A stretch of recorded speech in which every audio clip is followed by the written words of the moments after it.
حضرت عمر بن خطاب رضی اللہ تعالیٰ عنہ سے روایت ہے، انہوں نے کہا کہ رسول اللہ صلی اللہ علیہ وسلم نے فرمایا کہ تمام اعمال کا ثواب نیتوں سے ہے، اور ہر آدمی کے لیے وہی ہے جو اس نے نیت کی۔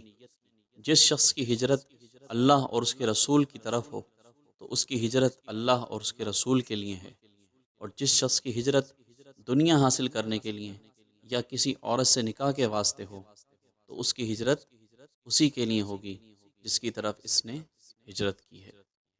صحیح بخاری حدیث number 1۔ It is narrated from Hazrat Umar bin Khattab, may Allah be pleased with him, the person whose migration is towards Allah and His Messenger is for his migration to Allah and His Messenger, and the person whose migration is for the world or for marriage with a woman will be for him. He has migrated. Sahih Bukhari, Hadith number 1.